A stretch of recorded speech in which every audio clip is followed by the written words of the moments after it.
Anyway. Yeah. We're gonna pivot because you wanted to tell the story of your dad, and I think we've covered you. Yeah. We don't know everything about you, but we know something about you. It only gets worse for you. But you wanted to tell you the story of your dad. So yeah, I mean, obviously because you were looking at speaking to people who came here first generation, my father obviously came here at the age of, I think it was 30, give or take, 1983. He's 1951, so he would have been 32. 1983 and 32 years old. Yeah. So that was after he'd finished his masters in London, came back to here for his PhD, and at the time of him doing his PhD, do you mind if I get, because I've actually got some interesting things that I just have to read as well, just parts of it, but okay, go on. My apologies. So this is what I'm saying, I'm writing these books at the moment, but it's actually just in my notes, it's not developed. So this is my one, and then from my father's is hilarious. Signing at the police station, look at that, already has it. So yeah, so the story, I'm trying to understand more about the story the older that I get as well, obviously, because it's a pinnacle part of our history as well. Whether we could have been deported back to Iraq or stayed here, I could have had a different upbringing, for example. Yeah. And it turned out that when my father was studying his PhD, the Iraq Gulf War had started, or just before it had started, my father was contacted and he was asked to sign in at the police station every couple of days, just so they could keep a record of all the Iraqis that were here, so in case there were spies or whatever. Okay. And he was actually studying nuclear, well, it was mechanical engineering, which specialised in nuclear refrigeration and stuff like that, so you could probably decipher uranium at that time, but not so. And so many the bigger powers in the world, the bigger players in the world are not quite keen on that area to have nuclear. Exactly. So at that time, obviously, Iraq had like they had a big military power, they had a big education base, and they were sent all over the world to study. And as I was saying, my dad came here and he was asked to sign in at the police station. So he was like, "Oh, this is all part of it, but I feel like I'm going to be like asked to leave soon," or what. They were very cautious. And my mum, she's a really spiritual woman. She has like clairvoyance. She goes to sleep and she literally dreams stuff, and they have Tenant kind of shit. Like, she sees stuff into the future. She tells us, and we're like, "How did you even know that I did that?" Right? And like, so she started having this feeling that something was happening, and the Iraq Gulf War hadn't started just yet. So let me just see how far into it. So they started speaking to the lecturers. My father started getting followed in shopping centres without, he wouldn't even realise, my mum would notice. And there was one day where my father had started studying, he was studying in the university, and the police had came to my mum and dad's flat at the time in Townhead, 2 Taylor Place, that we were discussing. Yeah. And they've knocked the door. Mum's like, "Who is it?" She's breastfeeding me at the time. I'm newborn, maybe 2 months in. December time, 1990. So the Gulf War, I think, started in January 1991, if I'm not mistaken, right, give or take. So the police have knocked the door. My mum's like, "Who is it? I can't answer. I'm breastfeeding. Like, if you don't answer the door, or you don't open the door in the next 5 seconds, we're going to kick the door down." Mum's like, "Whoa, what's going on?" So she unlocks the door. Her English is very weak at this time as well. Remember, she's been here for 4 years from Iraq. She's breastfeeding, and as soon as she opens the door is kicked open and hits her. She falls back and she's got me in her hands, and my brother and sister are in the side just screaming and panicking. And my mum stood up, and it's a bit of an intense story obviously, but they've grabbed her by the top, and they've backed her all the way into the living room. So she's walking footsteps back. I mean, it's obviously part of history. People don't understand what these parents had to go through. So we don't even know, the next culture, we smashed our phone, we stress. You know, and imagine the stresses that they went through. Mum's got 3 kids. She would have been 1963, 27 at the time when she had me. Yeah, 27. So she's going through this experience, and they've came in, and they know my father's not in the house. But they're like, "Where's your father?" They're searching the house, they're finding nothing obviously, but just checking the drawers, making sure he's got nothing. Believe it or not, my father already had a bag packed at this point, because he had it. My mum had, as I was saying, told him she had a feeling that something was happening. So after they've left the house, there's no communication mobiles at that time. They've went to the university. They've sat with the lecturer and my father, and they're talking to him, just trying to get to know a bit more about my father. And they're like, "Okay, so we're going to go back to your house now." And they're walking him outside the university. Everything's fine and dory. As soon as they get out to the front door, he's sort of tackled and handcuffed and taken into the vehicle. 2 policemen in the back of the car. They've taken him up to my house, and they've started speaking to him in the house, and they've just like, have you got a bag? Blah blah. My dad's like, I've already got a bag packed. So the guy's picked up and he's like, it's heavy, what's in it? And this is where the comedy probably comes from, but my dad looked at him and said, it's a bomb. For a joke. Worst time to joke, obviously, about that. Hey, he's got the timing. Yeah, so he's been taken from my house, or from their flat in Townhead. But I can imagine being he's an engineer, mechanical engineer, PhD going. doctorate as It's well. like what the fuck do you think's in the bag? You know, like I can understand the frustration. I was like, it's a bomb. Like, fuck you. So yeah, they've taken him to Maryhill police station, right? And when they're in the Maryhill police station, my dad started to hear noises, so he can start noticing that it's other PhD students that he's seen that are Iraqi, and he's like, oh, like calling them out. How are you doing? You here? Okay, we're all together. We're safe. So yeah, from there. I'm just curious. Is this from your research? Is this you interviewing your dad and taking notes? Yes. Interviewing your dad. Yeah. Okay. So yeah, as I was saying, because I wanted to write the book and then include this part in it.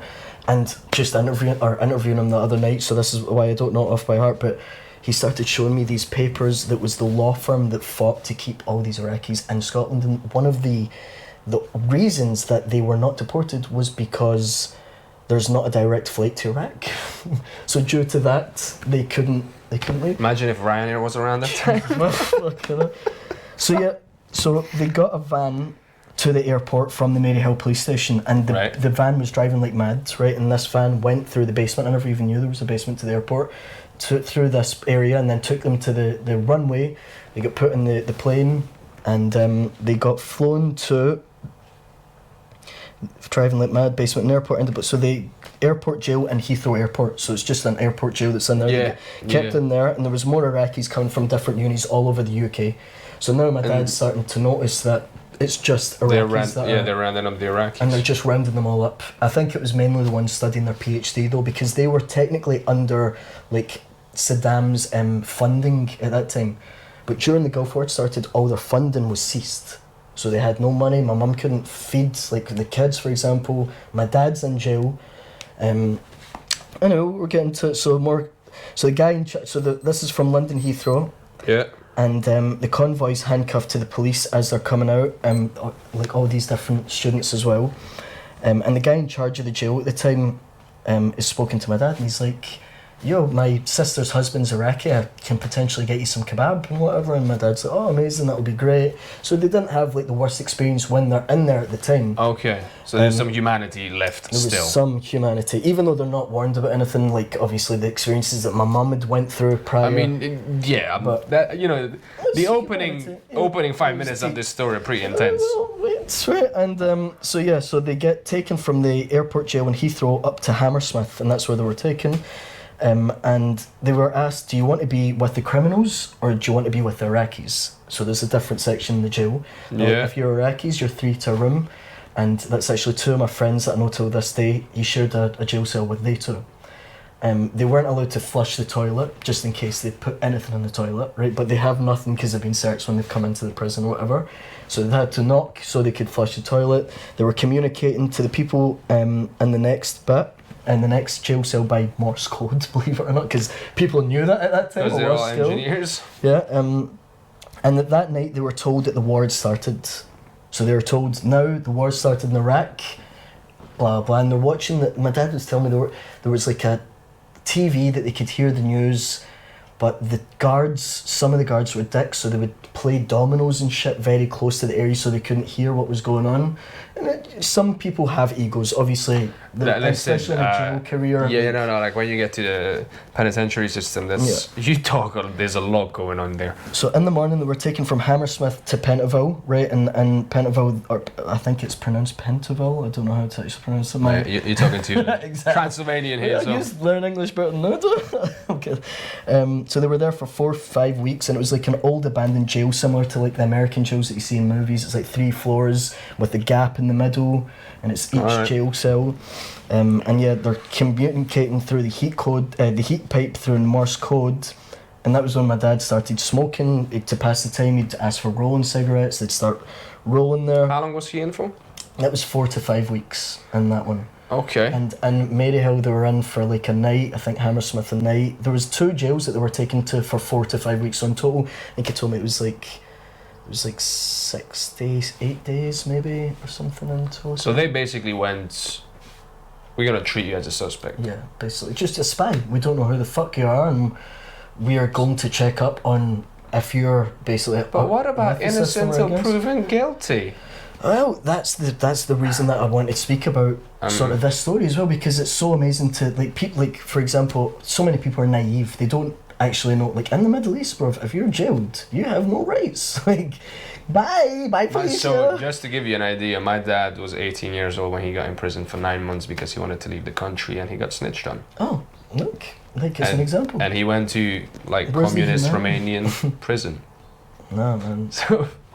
I got banged up abroad, I thought, or was going to when I flew through Abu Dhabi. I was going to Australia, and the guy had asked me, he's like, "Were you in the Iraqi military?" And I'm like, "No, born in Scotland." But at that time, I was exercising quite a lot. I was in good shape, and he wouldn't believe me. And he said to me, and it was again a religion thing. He was like, "Are you Sunni or Shiite?" And I was like, "I'm neither. I pray to the same God as you, though." That's what that's my answer always, because I think it's a rude question to ask someone, "What are you?" Because you're trying to find the difference between me and you, so that you can react on it. Or that was my opinion. Well, that question can be motivated by different things. Sometimes it's genuine curiosity. Sometimes it's that.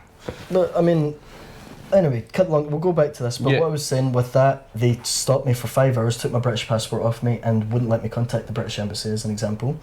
Wow. And then because my dad worked in Abu Dhabi, that I was telling you when I moved there when I was younger. So he'd actually messaged this guy called Sheikh.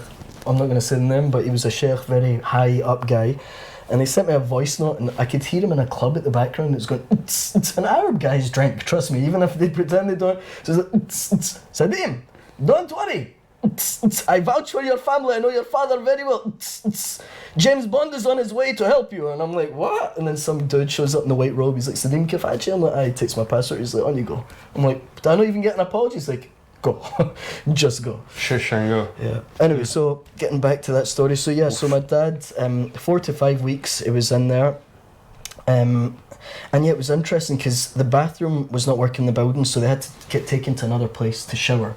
So this was the hilarious thing. It was like, it would take 4 police officers with dogs just to walk one guy who was in a jail cell with no understanding to why he's in a jail cell, just told the war has happened in Iraq.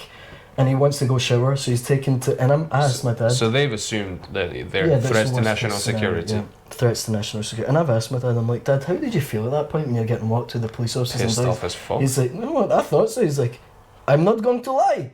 I felt really powerful. I'm like, fucking... He's like walking to the toilet like Mike Tyson.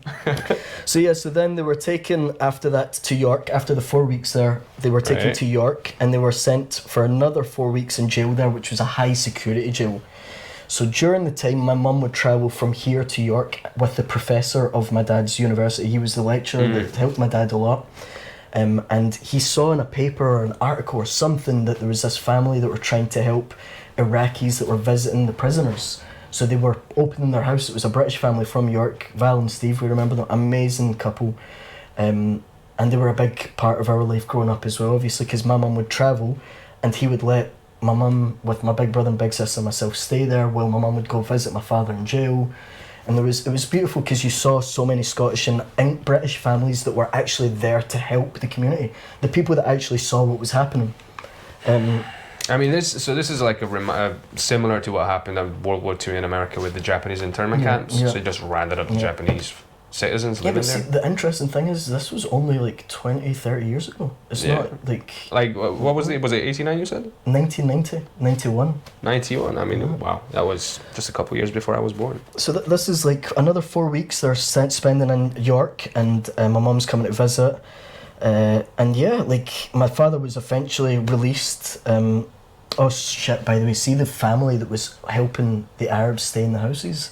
Yeah, they were contacted by no idea who, but threatened to be released secrets about them and stuff like that. We're going to spread rumours. You shouldn't be helping these Iraqis. They shouldn't be staying in your house and blah blah. So that was. So that's the thing. That could be an overzealous nationalist, Yeah, exactly. or it can be Well, actual I lived in government. Texas when Trump was in charge, right? I saw like so, but But it can also be government. Yeah, well, that's why I'm saying we don't know who, but yes, put it that way. So that was that. So my dad was then sent back home as if nothing had happened. They gave him a train ticket. My dad returned back to Scotland, and once he was here, they checked up on him twice.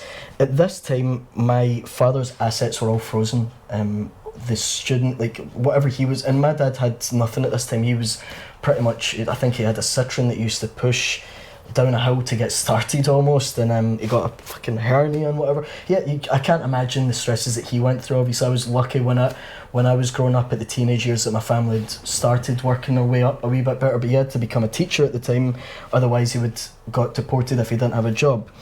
And there was a firm that was... And you get deported back to a country that's going through a war. Yes, deported to a country that's exactly war-torn, and there's no communication with them at the time. But there was this one firm, and I'll have to get the name of the firm. I've actually got paperwork in the attic, but they defended the Iraqis to stay in the UK, and it was due to that minor that there's not a direct flight that they ended up staying. I remember there was the neighbours in Townhead as well, in Two Tailor Place on the 4th floor, that actually said that if the people came to take my parents away, that they would camp their tents outside just the hallways in there, and they weren't going to let anybody in. So that was obviously an incredible feeling for my mum at 27 to see, because she has no family. She's left her family at 18 years old. My mum's parents actually passed away shortly after she left Iraq. So did my dad's. My dad's passed away. My dad's father passed away when he moved back to Iraq and met my mum. But then when my mum came, her parents had passed away. So obviously, having nothing but to see how the people stuck together. So there's no family to go back to. Family, but the people that stuck together for her here became her family. So Val and Steve became a very close family. We had this woman called Auntie Betty. They would celebrate Christmas every year at our house. She actually ended up being the grandmother of the Celtic goalkeeper, David Marshall. So when I was at her funeral, Celtic were about to play Barcelona, and David Marshall was in goals. They just played Barcelona, and David Marshall had his first cap and played amazing. I remember walking up at the funeral, and like, you shouldn't do it at a funeral at a time of grieving, but I was like, you're so amazing, I love you, like you played so good. But yeah, Man Celtic, but also condolences. So yeah, I mean that obviously experience for my father growing up, and then obviously us as children growing up through this, we didn't know what was happening at the time. How did he make peace with that? So I don't think he ever did, because he's never actually acknowledged it. It's only over the last few years, when he came to visit me in Australia, was the first time that I got the full story out of him. And now he's actually started writing a book about this experience and what had happened. You know, it's funny, everything that happens obviously is for a reason.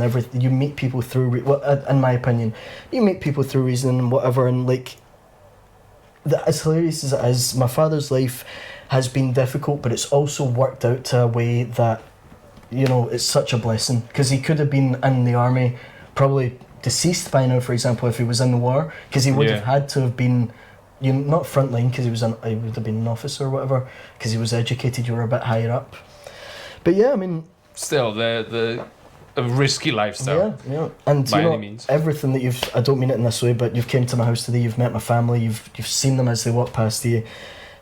They done all of this with the fear in the back of their mind, whether they were ever going to be kicked out of the country, whether not, whether, you know, they fought their way to give ourselves, the next generation, and now for you, for the next generation, the opportunity to do stuff like this, to live our life, to go on a stage and talk comedy and do all this, which is the beauty of it, no? So that's why you're supposed to be an engineer. It's like, we did all this and now you're doing comedy. God. Bro, do you know, my brother told me the other day that I can't work in management as an engineer, as an engineer in management, if I have long hair. I was like, excuse me, so you tell me you can have people with face tattoos and you can have gender role changes, but you're going to tell me that construction sector is so egotistical, because it is the people that wolf whistle when women walk past or whatever, but that I can't work. And by the way, my brother's just had a hair transplant recently. So I'm like, are you saying that because of this, or are you saying that because, like, it's just not professional to be in an office so long? But I hate construction, bro. Like, the only good thing about it was the experiences that it moved me around the world. But yeah. Like, listen, construction is a very respectable industry, but it's not for everyone. You can say I hate it. That's a perfectly valid position to have. I just don't enjoy my field in it. I was gonna become a software engineer, and I respect it and I understand how much goes into it. I hate to do it. Sorry. That's it. But yeah, no, I just want to work with people now, bro, and do like these things like the comedy and podcasts and just enjoy, just even sitting with you, bro. It's not even about the camera, it's the enjoyment of actually just getting to pick brains and stuff. Yeah, and just, oh my God, I'm still like, I've got questions about this story. Obviously, just dropped a bombshell, but so like, just managing that. I mean, how long this whole ordeal lasted? What was 4 weeks? So was it maybe 2 to 3 months? 2 to 3 months. It's not, in the hindsight of things, when we found stars from 13 billion years ago, it's nothing 2 to 3 months. But in a person's life, 2 to 3 months, and especially with 3 kids, especially in a person with not even that good English. Like when my dad's telling me this story, how did your mum deal with it? I'm amazed with what he went through. But then I look at my mum and I'm like, at 27 years old, she has 3 children. She has no money at the time to feed the children. She's walking with these 3 kids. She's taking them to York. Her husband's in it. She must have been terrified. Yeah, that's what I was going to ask. So obviously, so your dad, he's now opening up about it a lot more, and he's sort of with my dad, when he's in jail, by the way, which I didn't mention, they elected someone to be the speaker for the people when they wanted to speak or whatever, and my dad would be going to do that. So he's still got some form of duty, even when he's here, even though he's afraid, he's got some form of duty. He's got people where. But my mum had no one, literally. I'm guessing he was probably more worried for your mum and for you than he was for himself. Of course, yeah. Nah, man, the sacrifices, that's what I'm saying, the sacrifices that the parents did to give us the opportunity. And Does your mum talk about it? Well, no, not at all. That's what I'm saying. So the other day, as I says, I spoke to him in Australia, and then since I've came back, I've been trying to, especially with the Mo Farah getting trafficked and like the lighting of that, I want to make it clear of what had happened to him, and then when my mum walked past me and she's like, no, but don't forget how I was grabbed, how I was pushed, how I was sent to, and I'm like, I didn't know that part as well. So it's obviously parts that they don't feel comfortable speaking about, but if you want to, there. Yeah, but it's there. It's the reality of the system, like. Oof. Yeah. But on that bombshell, right? No, I mean, I do love the UK, but every now and again shit happens. And when you're on the receiving end of it, it's horrific. You can, in hindsight, you can say it doesn't happen that often. You can make all sorts of arguments, but when it happens, we're developing so well as a nation with all the difficulties. And you saw though during COVID, there was people that were vaxxers and anti-vaxxers, and everyone would hate everyone. It was literally that's you, but that's someone's opinion. You should be able to discuss it. But I happen to agree. They say that racism is also disappearing, and they take the nail, right? But I think it's losing its meaning. Like it's evolving. It's evolving to the way, but people have this right in front of them. They can see what reality. I know this is a different story, but I got taken to court a few weeks ago when I came back. It was for someone submitting dashcam footage of me overtaking them, and they tried to give me a straight ban. And have you ever been to court, by the way? Not yet. It was such an experience, bro, because like my lawyer doesn't even show up, right? I had someone who he has a contact with, that person has a good relationship with the PF, the prosecutor fiscal. If their relationship is good enough, bro, you can basically, the system doesn't apply to some people. I saw a kid who'd spat and assaulted a police officer, and they had got community service. Now see, if I had done that, if I assault or you assault or police, bro, I'd think the consequences would be a lot major. Yeah. So I'm there, and my friend Amori, the singer, has taken me. Now he's Sudanese descent, but born in London, I think. Does very well for himself. And at the court, the PF has went, and they've said, I agree to reduce it to a section 3, and I'm like, oh, thank God, so that means it's not a straight ban. I have no points on my licence, so I was like, I'll take that. Then the judge is like, however, I hear this footage. So he put the footage up, and the whole court's watching it, and I'm like, oh my God, this is so embarrassing. But he agreed to it. And as I'm going back to the seat, I think it was the last case, but he's like, one person's not showed up, so he's looked at my friend Amori, obviously, because he's great, and he's like, right, so, like, I guess he's the last one, and Amori's like, no, I'm just here visiting my friend, here for my friend. But it's just the assumption that, like, people have in this day and age. It shouldn't be as I don't know how to explain it, bro. Like, I think you're in a court of law. It's like innocent until proven guilty. Well, that's the way it should be, but that's not. I have a whole thing. I'm working on a bit about this a little bit, but like it's fascinating. The people that go up, like, oh, you get done for accusations now. What about innocent until proven guilty? And I'm like, yeah, but what about the immigrants, bro? Like, and what number of people you say, well, we can just put them together now. There's no innocent until proven guilty, just all together. That's it. We'll just tear them all in the butt. It's not. I'm not saying it's a level. Like, I'm not saying it's a massive problem at the entire society level, but it's a problem that you notice. See, the massive society level aspect, though, is the fact that we have everything right in front of us that we can see, but we're so cultured to just seeing what we want to see. Like, even the whole Ghislaine Maxwell concept is so difficult to even be able to speak about that kind of... I was telling my mum's like, no, it can't be real. And my dad's like, no, but I watched a documentary on it. And mum's like, what? It's real? And no, but... And the hindsight, or not the hindsight, that's horrible, but on the reality of things is there's so much that happens around you that you might not even pick up on, yeah. It's a blind eye to everything. Blind eye, but we're grateful, right? To still be alive and still have the opportunities today that we do. I always come back whenever there's hardships in life. I always think if life was any different, I wouldn't be here. Yeah, bro, I wouldn't have even had the ability to speak. So I'll pay the price of the hardship and enjoy the good stuff. I wouldn't even had the ability to speak English or be able to get an education if my father had moved back to Iraq, as an example. And I can't even begin to just picture how your mindset would be as like everything would be so different the way that you understand. Maybe my dreams would be in Arabic the full time, not just the scary ones, you know what I mean?